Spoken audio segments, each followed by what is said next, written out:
여러분은 세계에서 가장 배우기 어려운 언어를 공부하겠다고 마음먹은 적이 있으신가요? 미국 국무부가 지정한 최고 난이도의 언어, 88주 2200시간이 필요하다는 그 언어 말입니다.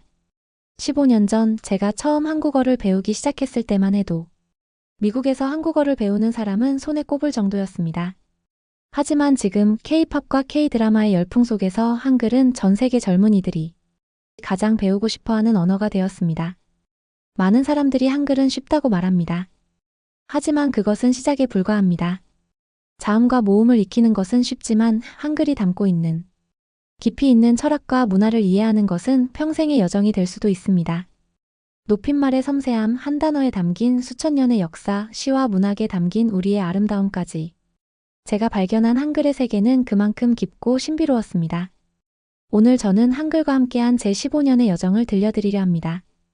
한 텍사스 소녀가 우연히 발견한 한글의 매력, 그리고 그 문자가 지닌 놀라운 힘까지 600년 전 세종대왕께서 만드신 우리의 한글이 어떻게 세계인의 마음을 사로잡았는지, 전 세계 젊은이들의 문화 아이콘이 되었는지 그 이야기를 시작하겠습니다.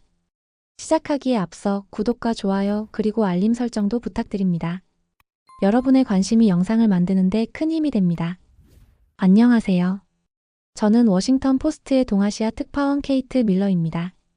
오늘은 제가 어떻게 한국어와 인연을 맺게 되었고 그것이 제 인생을 어떻게 바꾸어 놓았는지 말씀드리고자 합니다. 어린 시절 저는 텍사스의 작은 도시에서 자랐습니다. 아버지는 지역 도서관에서 일하셨는데 매주 다양한 나라의 책들을 집으로 가져오셨죠. 특히 기억에 남는 건 10살 때 아버지께서 가져오신 어린 왕자 영어판과 프랑스어판이었습니다. 케이트, 같은 이야기가 다른 언어로 쓰였을 때 어떻게 달라지는지 한번 살펴보렴. 아버지의 이 말씀이 제 인생의 방향을 결정지었다고 해도 과언이 아닙니다. 어린 시절부터 저는 다른 나라의 문화와 그들의 이야기에 깊은 호기심이 있었습니다. 새로운 언어를 배울 때마다 그 나라의 역사책과 동화책을 읽기 시작했고 그들의 음악을 듣고 영화를 보며 그 문화에 푹 빠져들곤 했죠. 프랑스어를 처음 배웠을 때의 일이 특히 기억에 남습니다.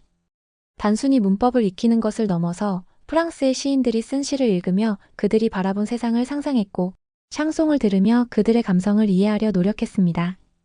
언어는 단순한 의사소통의 도구가 아닌 그 문화를 이해하는 열쇠였던 것입니다.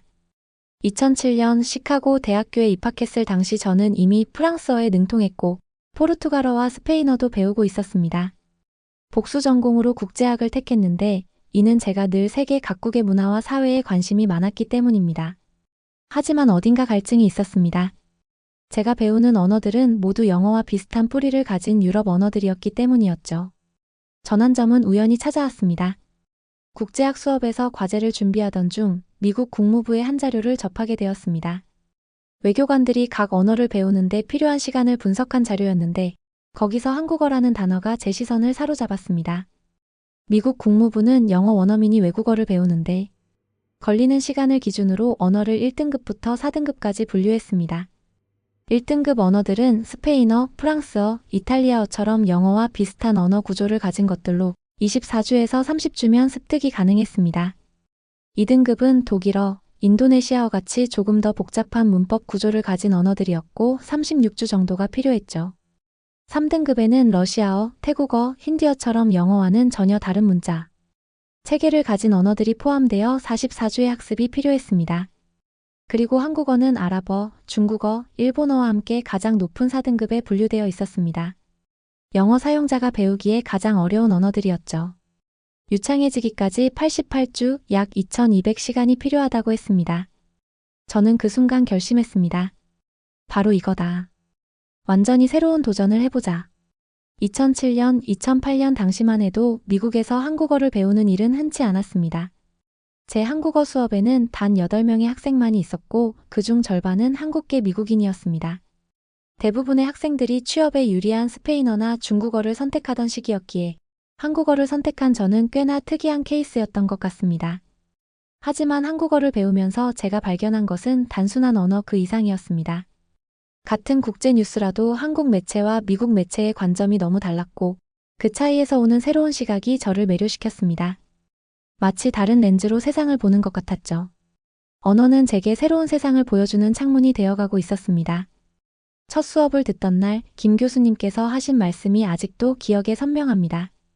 언어는 단순한 의사소통의 도구가 아닙니다. 그것은 세상을 바라보는 새로운 창입니다. 그 말씀대로 한국어는 제게 완전히 새로운 세상을 열어주었습니다. 지금 생각해보면 제가 한국어를 선택한 것은 운명 같은 것이었는지도 모릅니다. 그것은 단순히 새로운 언어를 배우는 것이 아니었습니다. 완전히 다른 사고방식, 다른 세계관을 배우는 여정의 시작이었습니다. 그리고 그 여정은 제가 상상했던 것보다 훨씬 더 멀리, 더 깊이 저를 이끌어갔습니다. 2007년 9월의 어느 아침 저는 시카고 대학교의 첫 한국어 수업을 들었습니다. 교실에 들어섰을 때 제 눈을 사로잡은 것은 칠판 가득 쓰여진 낯선 문자들이었습니다. 한글이었죠. 마치 그림 같으면서도 어떤 규칙이 있어 보이는 그 글자들은 제가 그때까지 보았던 어떤 문자와도 달랐습니다. 김희성 교수님은 첫 수업에서 한글의 놀라운 창제 원리를 설명해 주셨습니다. 저는 아직도 그날의 설명이 생생합니다. 자음에는 재미있는 비밀이 있습니다. 우리의 발음 기관을 본떠 만든 거예요. 예를 들어서요, 기억이라는 글자를 보세요. 이건 우리가 기억 소리를 낼 때 혀의 뒷부분이 목구멍을 막는 모양이에요. 니은은 혀가 위진몸에 닿는 모양을 본뜬 거고요. 미음은 어떻게 보이나요? 네, 우리 입술 모양 그대로죠. 여기서 더 놀라운 건 소리가 세질수록 획이 더해진다는 거예요. 기억에 획을 하나 더하면 키읔이 되죠? 더 센 소리가 되는 거예요. 이런 규칙이 모든 자음에 똑같이 적용돼요. 모음에 대한 설명은 더욱 흥미진진했습니다. 하늘과 땅과 사람 이 세 가지로 모든 모음을 만들어냈어요. 점은 하늘, 가로줄은 땅, 세로줄이은 서 있는 사람을 나타내죠. 이걸 조합하면 우리가 쓰는 모든 모음이 만들어져요. 아는 하늘과 사람이 만난 거고 어는 땅과 사람이 만난 거예요. 교수님의 설명을 들으며 저는 프랑스어나 스페인어를 배울 때와는 전혀 다른 감동을 느꼈습니다. 그동안 배운 언어들의 알파벳은 그저 외워야 할 기호였을 뿐인데 한글은 마치 살아있는 과학교과서 같았습니다. 각각의 글자에 담긴 의미와 원리를 알게 될수록 한글은 단순한 문자가 아닌 인류의 위대한 발명품이라는 생각이 들었습니다. 한글이 만들어진 배경에는 가슴 아픈 사연이 있습니다. 김 교수님은 잠시 숨을 고르시더니 이야기를 이어가셨습니다. 15세기 조선의 상황은 복잡했습니다. 당시 한자는 관리와 양반층이 주로 사용하는 문자였어요. 일반 백성들은 물론이고 양반층 여성들조차 제대로 된 문자 교육을 받기 어려웠죠. 하지만 더 큰 문제는 우리말을 제대로 표현할 수 있는 문자가 없다는 것이었습니다. 한자는 중국어를 위한 문자였기에 우리말의 발음과 문법을 정확히 기록하기에는 한계가 있었어요. 세종대왕은 이런 상황에서 우리말에 맞는 문자의 필요성을 절감하셨습니다. 특히 국가 행정과 문화 발전을 위해서는 백성들과의 원활한 소통이 필수적이었죠. 세종대왕은 단순히 백성들을 위한 문자가 아닌 우리말을 정확하게 기록하고 지식을 효율적으로 전달할 수 있는 새로운 문자 체계가 필요하다고 보셨습니다. 교수님은 책상 위에 놓인 훈민정음 해례본 복사본을 펼치셨습니다. 세종대왕께서는 집현전 학자들과 함께 약 10년에 걸쳐 새로운 문자 체계를 연구하셨습니다. 교수님은 차분히 설명을 이어가셨습니다. 물론 반대도 많았습니다. 일부 신하들은 새로운 문자 체계의 필요성에 의문을 제기했죠. 하지만 세종대왕은 우리말에 맞는 문자가 있어야 학문과 문화가 발전할 수 있다는 확고한 신념을 가지고 계셨습니다. 특히 주목할 만한 것은 한글 창제 과정에서 보여준 과학적인 접근 방식입니다. 당시로서는 혁신적이었던 음성학적 원리를 도입하셨고 발음 기관의 모양을 본떠 글자를 만드는 독창적인 방법을 고안하셨죠. 훈민정음이라는 이름에는 우리말의 소리를 바르게 표현하고자 하는 의도가 담겨 있습니다. 한글의 반포는 조선의 지식 문화에 큰 변화를 가져왔습니다. 우리말로 된 문학 작품이 등장했고 학문과 지식이 더 널리 퍼질 수 있게 되었죠. 한글은 단순한 문자 체계를 넘어 조선의 문화와 학문 발전에 큰 전환점이 되었습니다. 저는 교수님의 설명을 들으며 깊은 감동을 느꼈습니다. 600년 전 한왕이 백성들을 위해 기울인 노력과 그 혁신적인 결과가 오늘날까지 이어져 제가 이렇게 배우고 있다는 사실이 경이로웠습니다. 이런 세종대왕의 해안은 현재 대한민국의 놀라운 성과로 이어졌습니다. 교수님은 자부심이 담긴 목소리로 말씀하셨습니다. 현재 대한민국은 문맹률 0%를 자랑합니다. 전 세계에서 유일하게 모든 국민이 글을 읽고 쓸 수 있는 나라죠. 6살이면 한글을 완벽하게 깨우치고 초등학교에 입학할 때는 이미 책을 술술 읽을 수 있습니다. 이것이 바로 한글의 과학성과 세종대왕의 위대한 유산입니다. 문자를 통해 지식이 평등하게 전달될 수 있다는 세종대왕의 꿈이 600년이 지난 지금 완벽하게 실현된 것이죠. 교수님의 이 말씀은 제게 깊은 인상을 남겼습니다. 한글은 단순한 문자 체계가 아닌 교육의 평등과 지식의 민주화를 실현한 위대한 도구였던 것입니다. 교수님의 설명을 들으며 저는 깊은 감동을 느꼈습니다. 프랑스어, 스페인어, 포르투갈어를 배울 때는 단순히 알파벳을 외웠을 뿐이었는데 한글은 그 자체로 과학이었고 인간에 대한 깊은 이해가 담긴 문자였던 것입니다. 하지만 한글의 과학성과 아름다움에 매료되었다고 해서 한국어 학습이 쉬웠던 것은 아닙니다. 오히려 그 반대였죠. 영어와 완전히 다른 어순, 높임말의 개념, 그리고 끝없이 이어지는 어미 변화는 저를 혼란스럽게 했습니다. 특히 은능과 이가의 차이는 늘 저를 괴롭혔습니다. 수업이 진행될수록 더 큰 어려움이 찾아왔습니다. 한국어로 된 신문 기사를 읽어야 하는 과제가 주어졌을 때 저는 거의 밤을 새워가며 사전을 찾아야 했습니다. 모든 단어를 찾아보고 해석했지만 정작 전체적인 맥락은 이해하기 어려웠죠. 영어로 쓰인 기사라면 5분이면 읽을 것을 한국어로는 2시간이 넘게 걸리는 일도 다반사였습니다. 그러던 어느 날 뜻밖의 깨달음을 얻게 되었습니다. 한국 드라마를 보던 중이었는데 문득 대사의 의미가 이해되기 시작한 것입니다. 자막을 읽기도 전에 말이죠. 그때 교수님께서 하신 말씀이 떠올랐습니다. 언어는 논리로 배우는 것이 아니라 몸으로 익히는 것입니다. 실제로 한국어를 배우면서 제 사고방식도 조금씩 변화하기 시작했습니다. 예를 들어 영어에서는 나는 슬프다라고 할 때 I am sad라고 표현하지만 한국어에서는 마음이 슬프다라고 합니다. 감정을 표현하는 방식부터가 다른 것이죠. 이런 차이는 단순한 언어의 차이를 넘어 세상을 바라보는 관점의 차이를 보여주는 것이었습니다. 수업에서 만난 한국계 미국인 친구들과의 대화도 큰 도움이 되었습니다. 그들은 저에게 단순히 한국어를 가르쳐주는 것을 넘어 자신들의 문화적 정체성에 대한 고민도 들려주었습니다. 한국어를 배우면서 비로소 할머니의 마음을 이해하게 되었어요. 한 친구의 이 말은 언어가 단순한 의사소통 도구 이상의 것임을 다시 한번 깨닫게 해주었습니다. 흥미로웠던 것은 한국어를 배우면서 영어의 특징도 더 잘 이해하게 된 점입니다. 예를 들어 영어에서 주어를 반드시 표현해야 하는 이유나 시제를 엄격하게 구분하는 이유를 한국어와 비교하면서 더 깊이 이해할 수 있었습니다. 한 언어를 배우는 것은 다른 언어를 더 깊이 이해하는 길이기도 했던 것입니다. 학기가 끝나갈 무렵 저는 한국어 능력 시험 TOPIK에 도전해 보기로 했습니다. 결과는 기대 이상이었습니다. 물론 아직 초급 수준이었지만 이제 한국어로 간단한 대화가 가능해졌고 쉬운 글도 읽을 수 있게 되었습니다. 더 중요한 것은 자신감이었습니다. 할 수 있다는 믿음이 생긴 것입니다. 그해 겨울 저는 처음으로 한국 신문을 스크랩하기 시작했습니다. 특히 국제뉴스를 영어 신문과 비교해 읽으면서 같은 사건도 관점에 따라 얼마나 다르게 해석될 수 있는지를 배웠습니다. 이것이 바로 제가 찾던 것이었습니다. 단순히 다른 언어를 배우는 것이 아닌 다른 시각으로 세상을 바라보는 방법을 배우고 있었던 것입니다. 2008년 봄 제 책상 위에는 두 통의 편지가 놓여 있었습니다. 하나는 파리 정치대학교에 입학 허가서였고 다른 하나는 연세대학교 한국어학당에 입학 안내서였습니다. 둘 다 제가 간절히 바라던 것들이었지만 하나를 선택하면 다른 하나를 포기해야 했습니다. 파리 정치대학교는 프랑스 최고의 엘리트 교육기관 중 하나였습니다. 10년 넘게 공부해온 프랑스어를 활용할 수 있는 완벽한 기회였죠. 게다가 아버지께서는 제가 어릴 때부터 이 학교에 가기를 바라셨습니다. 케이트, 내가 그토록 바라던 기회가 왔잖니? 망설일 이유가 없어. 하지만 문제가 있었습니다. 파리 정치대학교의 프로그램은 매우 엄격했습니다. 지정된 수업만 들어야 했고 한국어 수업은 커리큘럼에 없었습니다. 1년 동안 한국어 공부를 중단해야 한다는 뜻이었죠. 처음에는 1년 정도야 괜찮겠지라고 생각했습니다. 하지만 마음 한구석이 계속 불편했습니다. 반면 연세대학교 한국어학당은 제게 완전히 새로운 세계를 약속했습니다. 8주 동안의 집중 프로그램이었지만 그 이후의 길도 열려 있었습니다. 한국 언론사 인턴십 기회도 있다고 했습니다. 하지만 이것은 분명 모험이었습니다.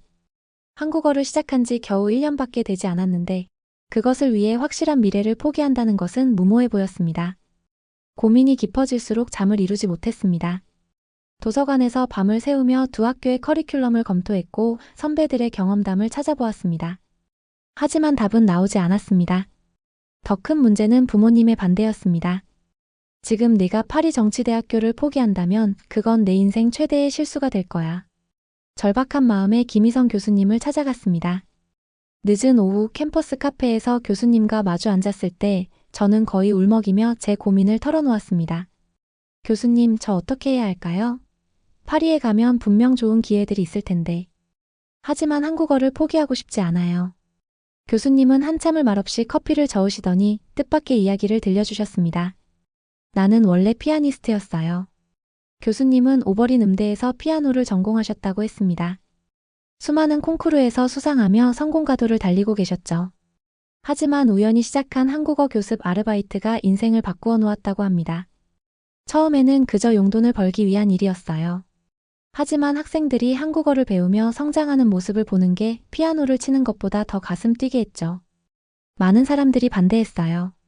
그렇게 오랫동안 피아노를 해온 걸 어떻게 포기하냐고. 하지만 지금 돌아보면 그때의 선택이 틀리지 않았다는 걸 알 수 있어요. 그리고 교수님은 결정적인 말씀을 해주셨습니다. 케이트, 당신이 어떤 선택을 하든 그건 전혀 중요하지 않아요. 왜냐하면 결국 당신이 진정으로 원하는 것을 하게 될 테니까요. 지금 파리에 가더라도 언젠가는 다시 한국어로 돌아올 거예요. 반대로 지금 한국에 가더라도 나중에 프랑스어를 다시 시작할 수 있죠. 우리 인생에는 수많은 갈림길이 있지만 결국 우리는 우리가 진정으로 원하는 곳에 도착하게 되어 있어요. 그 말씀이 제 마음을 움직였습니다. 그동안 저는 이 선택이 제 인생을 완전히 바꿔놓을 거라고 생각했습니다. 하지만 어쩌면 그건 제가 만들어낸 강박일 수도 있었습니다. 김 교수님 말씀처럼 어떤 선택을 하더라도 결국 제가 원하는 곳에 도착할 수 있다면 지금 당장은 제 마음이 이끄는 대로 가보는 것도 나쁘지 않을 것 같았습니다. 며칠 후 저는 파리 정치대학교에 정중한 거절 편지를 보냈습니다. 부모님께서는 매우 실망하셨지만 제 결정을 존중해 주셨습니다. 네가 후회하지 않길 바란다는 말씀과 함께요. 연세대학교로 떠나기 전 김 교수님께서는 마지막으로 한 가지 조언을 더 해주셨습니다. 언어를 배우는 것은 단순히 말을 배우는 게 아니에요. 그 언어를 사용하는 사람들의 마음을 이해하는 거예요. 한국에서 많이 보고 많이 듣고 많이 느끼세요. 지금 돌아보면 그때의 선택이 제 인생의 가장 큰 전환점이었습니다. 하지만 그것은 제가 예상했던 방식과는 전혀 다른 것이었습니다. 파리로 가지 않은 것을 후회하기는커녕 오히려 그 선택이 제게 더 넓은 세상을 열어주었기 때문입니다. 2009년 8월 인천공항에 도착했을 때의 기억이 아직도 선명합니다. 한여름의 습한 공기가 저를 반겼고 곳곳에서 들려오는 한국어 대화는 마치 물결처럼 제 귓가를 스쳐 지나갔습니다. 그동안 교실에서만 듣던 한국어가 이제는 생생한 현실이 된 것입니다. 연세대학교 한국어학당에서의 첫날, 저는 중요한 사실을 깨달았습니다. 제가 그동안 배운 한국어는 빙산의 일각에 불과했다는 것을요. 한국에서는 교실에서 배운 높임말과 문법이 실제 대화에서 미묘하게 다르게 사용되었고 말투나 어조에 따라 같은 단어도 전혀 다른 의미를 가질 수 있었습니다. 특히 어려웠던 것은 일상적인 대화였습니다. 식당에서 주문할 때, 택시를 탈 때, 심지어 편의점에서 물건을 살 때도 긴장했습니다. 여기서 드실 거예요? 라는 간단한 질문에도 당황해서 대답을 못하는 경우가 많았죠. 한 번은 매운맛과 안 매운맛을 헷갈려서 엄청나게 매운 라면을 먹어야 했던 적도 있습니다. 기숙사 생활도 새로운 도전이었습니다. 저는 한국인 룸메이트와 함께 지내게 되었는데 처음에는 의사소통이 쉽지 않았습니다. 하지만 오히려 그것이 축복이 되었습니다. 룸메이트 수진이는 제게 교과서에서는 배울 수 없는 살아있는 한국어를 가르쳐 주었거든요. 케이트, 그건 문법적으로는 맞는데 우리는 보통 그렇게 말하지 않아라며 자연스러운 한국어 표현을 알려주었습니다. 수진이 덕분에 한국의 일상 문화도 이해하게 되었습니다. 예를 들어 식사할 때 왜 연장자가 먼저 수저를 들 때까지 기다려야 하는지, 선물을 받을 때 왜 두 손으로 받아야 하는지 같은 것들을요. 이런 작은 예절들이 모여 한국 문화의 정수를 이룬다는 것을 알게 되었습니다. 한국어 실력이 조금씩 늘면서 저는 더 큰 도전을 해보고 싶었습니다. 마침 학교 신문사에서 외국인 학생 리포터를 모집한다는 공고를 보게 되었죠. 영어로 기사를 쓰되 한국 학생들의 생활과 문화를 소개하는 코너였습니다. 첫 취재는 대학가의 독특한 술 문화였습니다. 선배가 후배에게 술을 따르는 문화, 건배사 1차에서 시작해서 3차까지 이어지는 음주 문화는 미국에서는 볼 수 없는 광경이었죠. 하지만 제가 쓴 기사의 초안은 너무 일방적인 시각이었습니다. 케이트, 이건 한국 문화를 너무 이국적으로만 보고 있어요. 왜 이런 문화가 생겼는지, 이것이 한국 사회에서 어떤 의미를 가지는지도 생각해 봐야 해요. 지도 교수님의 이 말씀은 제게 큰 깨달음을 주었습니다. 저는 그동안 외부자의 시선으로만 한국을 바라보고 있었던 거죠. 그 후로 저는 단순히 관찰하는 것을 넘어 이해하려 노력했습니다. 술자리가 단순한 음주가 아닌 수직적, 인간관계를 수평적으로 풀어내는 소통의 장이 될 수 있다는 것을 알게 되었습니다. 학기가 끝나갈 무렵 저는 중요한 경험을 하게 됩니다. 국제뉴스 리포터로서 첫 인터뷰를 맡게 된 것이었죠. 주한 미국 대사관의 문화행사를 취재하는 자리였습니다. 영어로 진행되는 인터뷰라 자신만만했지만 막상 기사를 쓰려고 하니 한국어 독자들을 위한 기사를 쓰는 것이 생각보다 어려웠습니다. 서양인의 시각이 아닌 한국인의 관점에서 행사를 바라봐야 했기 때문입니다. 제가 쓴 첫 기사는 너무 미국적인 시각이었습니다. 한국과 미국의 문화 교류라는 주제를 다루면서도 미국 문화가 한국에 어떤 영향을 주는지에만 초점을 맞췄던 거죠. 편집장님은 제 기사를 보시고 이렇게 말씀하셨습니다. 케이트, 이건 교류가 아니라 일방통행 같은데요? 한국 문화가 미국에 주는 영향은요? 양국 간의 상호작용을 더 깊이 들여다봐야 해요. 이 말씀은 제게 큰 깨달음을 주었습니다. 6개월간의 한국 생활은 제게 많은 것을 가르쳐 주었습니다. 언어는 단순히 문법과 단어의 집합이 아니라는 것, 문화는 겉으로 보이는 것 이상의 깊은 의미를 가진다는 것, 그리고 진정한 이해는 관찰이 아닌 참여를 통해 온다는 것을요. 인천공항을 떠나기 전 수진이가 제게 작은 선물을 주었습니다. 한글로 쓴 첫 기사를 예쁜 액자에 담아준 것이었죠. 다음에 올 땐 한국어로 기사 쓸 수 있을 거야. 그 말을 들으며 저는 생각했습니다. 이제 겨우 시작이구나 하고요. 2015년 워싱턴 포스트의 동아시아 특파원이 되었다는 소식을 들었을 때 저는 김희성 교수님께 가장 먼저 전화를 드렸습니다. 교수님, 제가 마침내 해냈어요. 교수님은 마치 오래전부터 알고 계셨다는 듯이 웃으셨습니다. 당연히 해낼 줄 알았어요. 서울지국에 첫 출근을 하며 특파원으로서 첫 취재 주제를 고민하던 중 흥미로운 현상을 발견했습니다. 제가 처음 한국어를 배우던 2007년만 해도 시카고 대학교 한국어반은 고작 8명이었는데 이제는 수강 신청 첫날부터 마감될 정도로 인기가 높아졌다는 소식이었습니다. 이것은 시카고 대학교만의 현상이 아니었습니다. 미국 전역의 대학에서 한국어 수업이 늘어났고 유럽과 아시아 각국에서도 한글을 배우려는 학생들이 급증하고 있었습니다. 특히 인상적인 것은 그들의 동기였습니다. 처음에는 K-팝 때문에 한국어를 배우기 시작했어요. 하지만 한글을 배우면서 이 문자의 과학성과 아름다움에 매료되었죠. 영국의 한 대학생이 들려준 이야기입니다. 프랑스의 한 언어학과 교수는 이렇게 말했습니다. 한글은 단순한 문자가 아닙니다. 인류 문자 역사상 가장 과학적이고 민주적인 창조물이죠. 취재를 위해 세종학당을 방문했을 때 저는 더 놀라운 광경을 목격했습니다. 전 세계 180개국에 퍼져 있는 세종학당은 이제 단순한 어학원이 아닌 문화교류의 중심지가 되어 있었습니다. 학생들은 한글을 통해 한국의 역사와 문화를 배웠고 그 과정에서 자신들의 문화를 새롭게 바라보는 시각도 얻고 있었습니다. 특히 인상적이었던 것은 실리콘밸리의 IT 기업들이 한글에 보이는 관심이었습니다. 인공지능 언어 처리 분야에서 한글의 체계적이고 논리적인 구조가 주목받고 있었기 때문입니다. 한글은 마치 잘 설계된 프로그래밍 언어 같습니다. 자음과 모음의 조합 원리가 놀랍도록 체계적이에요. 구글의 한 엔지니어는 이렇게 평가했습니다. 이런 현상은 제게 깊은 감동을 주었습니다. 600년 전 세종대왕께서 누구나 쉽게 배우고 사용할 수 있는 문자를 만들고자 하셨던 그 꿈이 21세기에 전혀 다른 방식으로 실현되고 있었기 때문입니다. 한글의 세계화 현상을 다룬 제 첫 기사는 워싱턴 포스트의 메인 페이지를 장식했습니다. 한글 디지털 시대의 르네상스를 맞다라는 제목의 이 기사는 큰 반향을 일으켰고 유네스코에서도 관심을 보였습니다. 하지만 가장 감동적인 순간은 따로 있었습니다. 기사가 나간 후 김희성 교수님께서 보내주신 메일이었습니다. 케이트, 당신은 이제 단순한 관찰자가 아닌 한글의 여정을 함께하는 동반자가 되었네요. 세종대왕님이 꿈꾸셨던 문자 민주주의가 이제는 전 세계로 퍼져나가고 있어요. 제 이야기를 끝까지 들어주셔서 감사합니다. 그럼 안녕히 계세요. 오늘의 사연 어떻게 들으셨나요? 여러분의 생각을 댓글로 남겨주세요. 다음에는 더 재미있는 사연으로 찾아뵙겠습니다. 감사합니다.